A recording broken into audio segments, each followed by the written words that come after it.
The whole reason I bought the dumpsters was so I could be the first guy to find out what turds around here was getting sold. I bought one auction house. And I was like, dude, this is awesome. And I get in there and I swear everything that could have been bad was bad in that house. Everybody calls me before they call a realtor part of the time. They're like, hey, I need out of this. And I want out of it tomorrow. Who are you? What the hell do you do? And by the way, thank you for coming on. Absolutely. James Parker. Shoot, I do a little bit of everything up in Northwest Missouri, but we started out splitting some land up and reselling it. Now I'm building some houses and flipping a few here and there, a bunch of wholetail stuff. Awesome, dude. Yeah, I know we've been talking for a while. We're in some of the same groups, stuff like that. And I noticed recently you started like posting your journey. I know you've been doing real estate, but like you've been posting your journey, and I was like, hell yeah, like I'm noticing that, dude. How's that affected your business? It makes me very calculated because I'm so scared to lose it all again. Yeah. So in 2019, I was living in Houston. I was doing door-to-door sales. I'd done it for 8 years, and I was in a bad wreck, and I lost everything. I moved in with my parents. I was 30, and I didn't work for a year. And then I got started at an RV dealership, and I started 1 month before COVID kicked off. And all these other sales guys are party money, girls, and strippers. And I was like, I've been broke too long. I'm putting all this in my pocket. So it changed my life. That's cool. What are you doing with the new build stuff now and the land stuff and all that? Yeah, so I got started with the land stuff. I bought 10 acres. I was living with this gal and wanted a barndominium. I was like, cool, let's build one. And that didn't work out. Whenever it didn't work out, I realized whenever I sold it, I was going to lose money in the real estate cost. And so I was just like looking at different avenues just to not lose 10 grand. Yeah. And I ended up splitting the land in half and then reselling it. And I made a couple bucks. And I didn't make much because I didn't buy it the right way, but I made enough to where I didn't lose. And I was like, hold on, there's like a business here. And so I really got into land splits pretty heavy. Because land splits, it's a lot of meetings and it's a lot of like little stuff, but it's not actively out in the market working all the time because I still had a full-time job. And that's really how I got into real estate. It was totally an accident. So yeah, dude, that's cool. Let's dive into the land split stuff because I know it's not sexy, it's not popular, but it's sexy, but it's not popular, so it's not sexy. It is sexy when you do it, but what does that look like? Like how you're like, damn, I gotta split this land, I gotta figure out how to do it. So what were the steps? Really just making friends with the people in the county office, and there's 10,000 little things that I have to look at to make sure it's right. Because I've also bought a $250,000 plot of land and they wouldn't split it because they didn't like it. And now I'm stuck with it. There's a lot of like little things that you have to learn.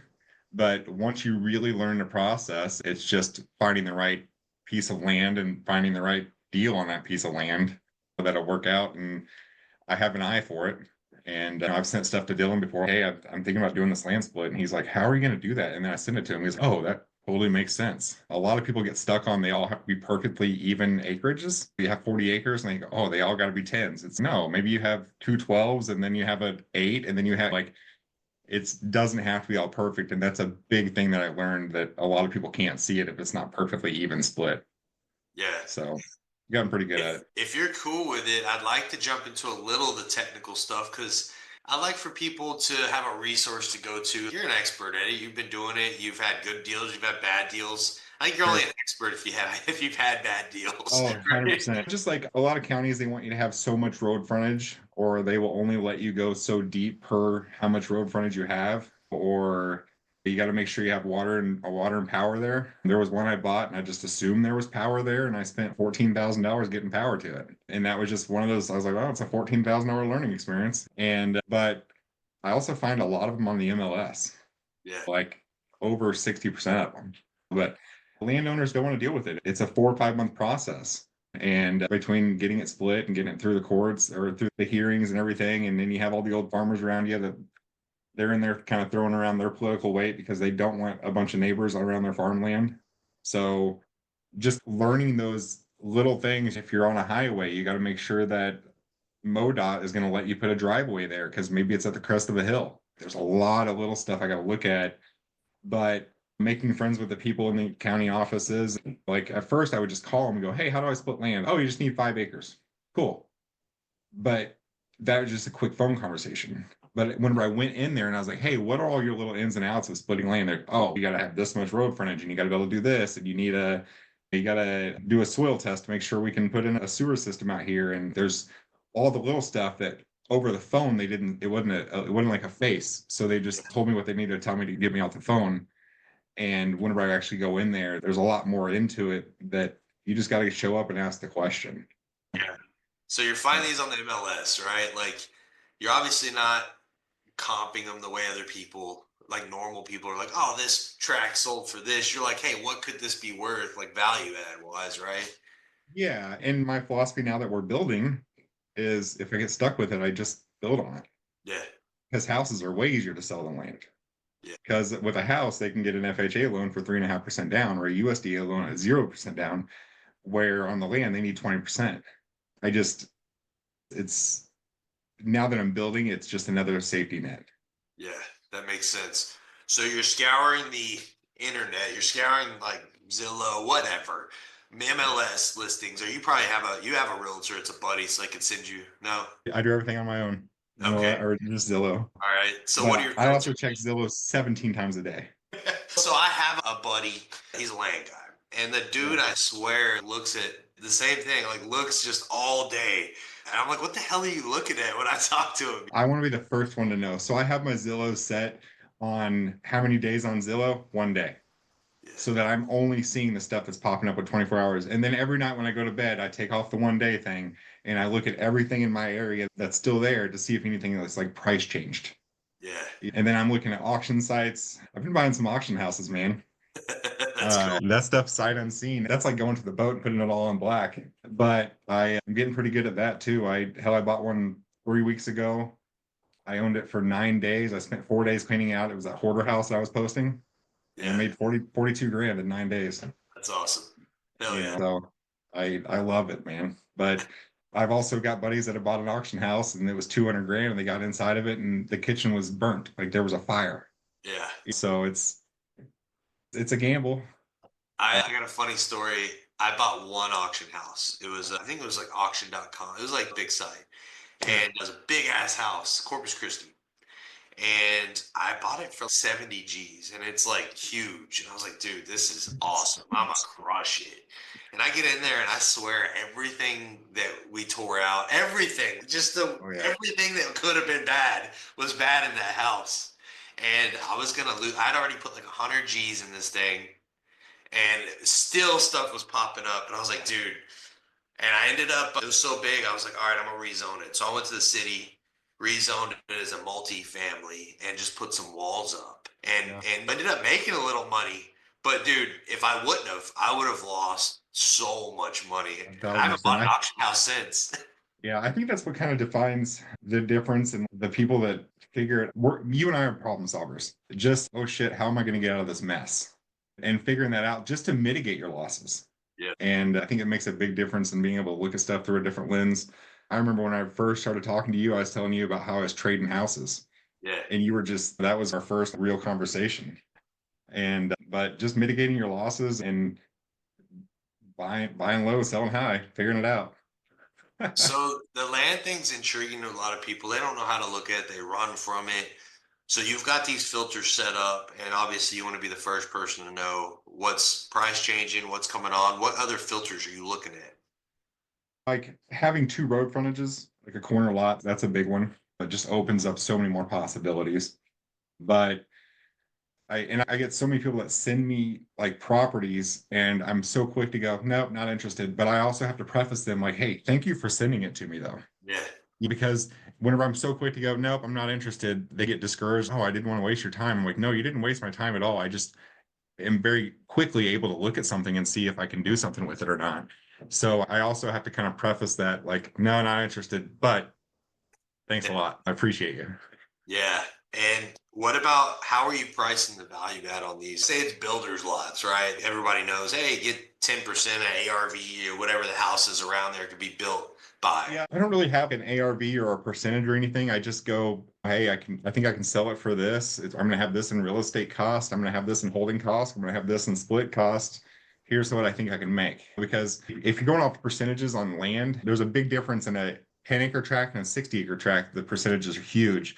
But if I really look at, hey, I'm gonna tie up $600,000 buying this farm for 4 months am I going to be able to do that? But I'm also going to make 70 grand if it all works out great. So it's really just about what's my buy and hold cost. And because I can wholesale a property in 30 days Yep. Yep. and maybe that property is only 100 grand to get into. If I make 30 grand and I can do three of those in 30 days and not have such an exposure of holding 60 acres for 120 days, I would much rather do a bunch of the small deals. But also, the other day we sold the first new build and we're getting ready to start on the second one. I didn't have a place to build, and I went and paid retail, which is 21 grand an acre, which is higher than anybody's ever seen go or anything around here. But I'll make up for it in the build cost. Yeah. And my guy sitting empty handed for 60 days not building was going to cost me more than what it cost me to go pay retail for a 5 acre build lot. Yeah. Nobody up here is building spec homes on 5 acres. That's unheard of. And it's incredible. Oh yeah, dude. That's cool. And new build that you did, how'd you get into that? Like you were like, damn, I got to do it out of necessity because I can't move this. But No, it was more so Dylan's my real estate agent. His dad and uncle have been building houses their whole life.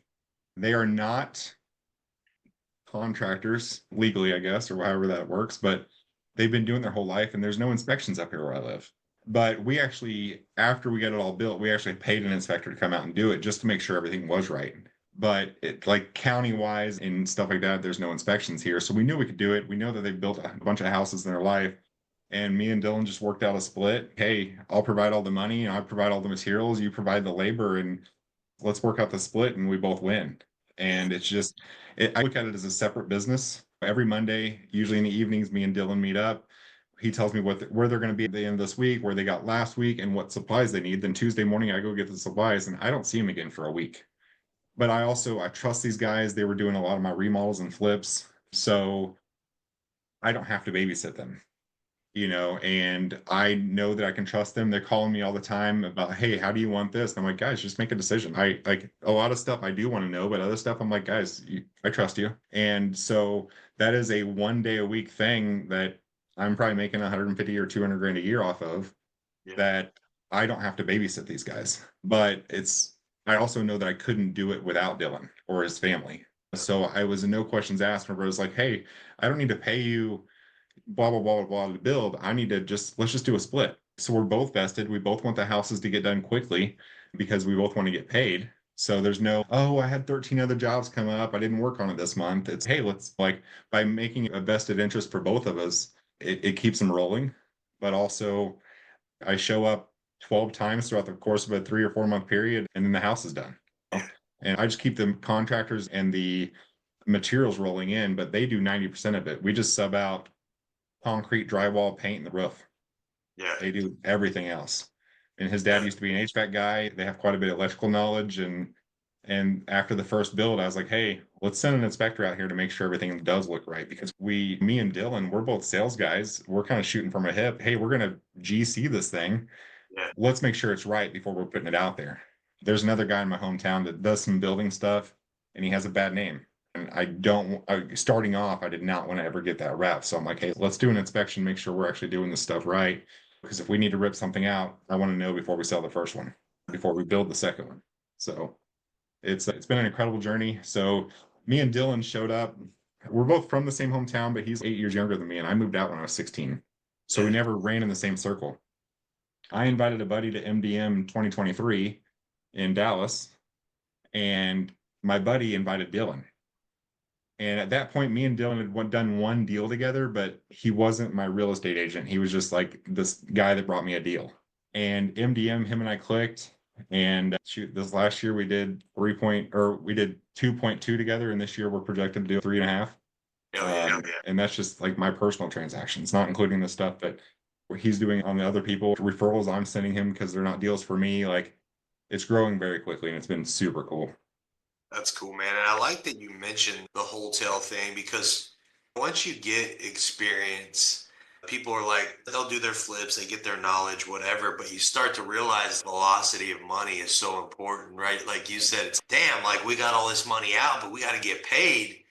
Yeah. And you mentioned it a few times, buying and being able to buy, resell quick.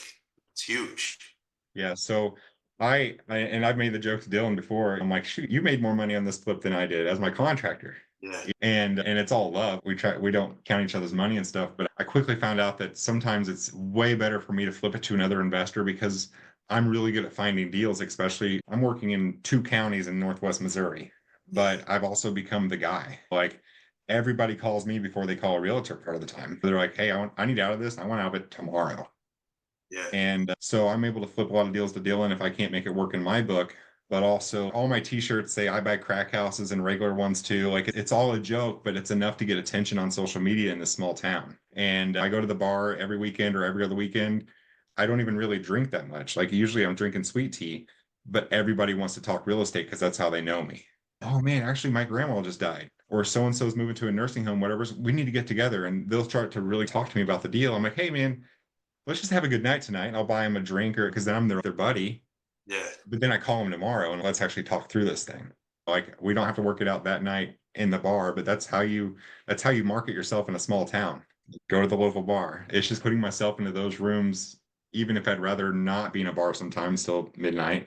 But that's the only way to do it in these small towns. And then like the school sporting events and stuff, showing Yeah. up to football games, showing up to baseball games, wearing my shirt, and it just clicks. Oh, we need to talk some real estate. Oh, okay, I'm down. And I work in a market that most investors won't touch. Like Polo, where we just built that town, is a town of 500, or we just built that house. 575 people live there. But we just built a freaking house there and it worked. And now we're starting on these 5 acre tracks, and my banker's super excited about it. It's just becoming that guy and taking over that market has changed everything. So What turn time are you looking for on your land? How land and houses can be different, but what kind of turn time are you looking like on these wholesale deals that you're doing? so land and houses are both about 4 months Okay. to build, but wholetails, I'm doing a lot of if it's not something that I have to sell to an FHA buyer and hold it for 90, Yeah. there's a lot of 30-day holds. Yeah. And my insurance guy and my banker are like, geez, you didn't even make a payment on this. Yeah. And if I'm financing it and just to keep the money in the pocket, they're like, you didn't even make a payment. So then I like, I tell my insurance guy, like, hey, you get to keep all my personal stuff too, because I know that these are a pain in the butt. Yeah. Like you're constantly doing paperwork. And before I even get some of the stuff, I've already sold it. Yeah. But then my title gals, they're incredible. They do a lot of full title searches in 24 hours for me. Shoot, we've done one same day. I sent them the address at 8 a.m. and we closed at 4 and with That's title insurance. So every year I make sure to buy them something cool for Christmas because they do a ton for me and I appreciate them and they appreciate me too. But if I'm within 2 or 3 counties, I'm sending it through them. yeah. And they see that because it'd be actually a little easier or faster sometimes to send it through the county that it's in. Yeah. But I try to shuffle as much as I can through them because it's such a good relationship and it pays off for me too. Like at a drop of a hat, they're like, what do we need? How can we do it? How fast do you need it? And even if they're not going to be cut into a deal, they're more than willing to answer questions for me. Hey, how does this work? Because I do shuffle as much as I can through them. People dismiss relationship capital, and Oh it's my gosh. probably the most important thing. I think, arguably, I don't even know if it's arguably, like, it's the most.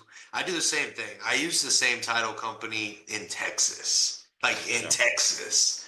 Sure. And yeah, it'd be like way faster if I could use the local one, but still do whatever I want. Ovations, sub two, whatever the hell I want, they're there. Yeah, it's a big deal. And I've become like, as far as I've become the quote unquote real estate guy, I've also become the connector of people. Yeah. Everybody's, hey, who's your flooring guy? Hey, who's your dumpster guy? I owned a roll off dumpster business for a little bit. You'll love this. I don't know if I've ever told you about it. I bought it while I was at the RV dealership and I was making zero money at it. Like I bought another truck for it because I didn't want to mess up my nice one. By the time I was paying commercial insurance, I was running 4 or 5 days a week, making $0. But I was the first one whenever grandma is moving to a nursing home, whenever selling a house, they're going to clean it out, they get a dumpster. I was the one that pulled up with the dumpster and I go, well, what are you doing with the place? Oh, we're getting ready to sell it. Oh, cool. Why don't I refund your dumpster and I'll write you a check for this and you just leave it? And they're like, really? And the amount of money that I was making on that was way better than what you make running dumpsters in circles. But I just got too busy in real estate and I just couldn't afford to drive 5 days a week in circles. So now I sold it to my uncle and cousin, and I'm always like, hey, keep an eye out. If somebody's looking to sell a house, send it my way. I'll toss you a bird dog fee. But that the whole reason I bought the dumpsters was so I could be the first guy to find out what turds around here was getting sold. Do they send you referrals or they're just too busy with what they're doing? I don't think they really have the eye for it Yeah. or the conversation. It's more like they just go up and dump it. Where every house I was going, I was like, "What are you doing?" And it was just part of my sales pitch on getting them the dumpster. But I don't really get anything out of it. But it's a good concept if they have more of an I eye. was just curious because the way my brain works, I was like, damn, I need to reach out to some dumpster guys. But I was like, you know what? They're not going to know what the hell to look for. 100%. Yeah, it'd be more of a thing where you just told them, "Hey, ask them what they're doing with these houses, and if they're selling them, tell them to call me first." And then you'd have to look at the deal. But yeah, they're pretty small town country boys. They have no idea what they're looking at when it comes to buying some real estate. You had a good point when you said have the eye for it earlier. I've hired door knockers, but you don't know what you don't know, and you can't see where you haven't been. 100%. Yeah, I have no idea how to lay concrete. Yeah. So I get that for sure. Dude, I appreciate the hell out of you jumping on. Where can people find you at? Really just my Facebook, just James Parker. I'm from Lathrop, Missouri. I don't even have like a business page just because everybody around here just knows my personal page. I bring a lot of attention to my Facebook because I'm always jumping off a bridge or cliff jumping or swimming with sharks in Hawaii, whatever it may be for the month. But I mostly buy in Northwest Missouri. I keep on telling Travis that I'm gonna jump in this wholetail group and do it nationwide, and I never do it because I'm scared of it. But Hey, dude, if you're crushing it where you're at, don't do it. You know what I mean? yeah, it's hard for me to do the sight unseen thing. I'm very hands-on, but I love what you're doing. I literally called Dylan last night. I was like, "Man, Dylan, remember MDM 23? We both jumped into Apex." And I said we both did our Dream 25 and Travis Wells was there. And I said he just asked me to be on his podcast and I was stoked. Hell, It's a big deal for me to be here as well, so I appreciate it. yeah, man. I get stoked to see your posts. Some people, I don't mean this. I like to keep a good vibe, so I phrase things a certain way. But some people like you read their stuff and it like brings you down a little bit, and you're like, Yeah. eh. But like yours are funny as hell, and you're buying real estate. So I'm like, Yeah. and you're like jumping off bridges. And I'm like, this dude's badass. Yeah. So yeah, yeah, Yep. I got 2 jumps in California next week, so I'm excited.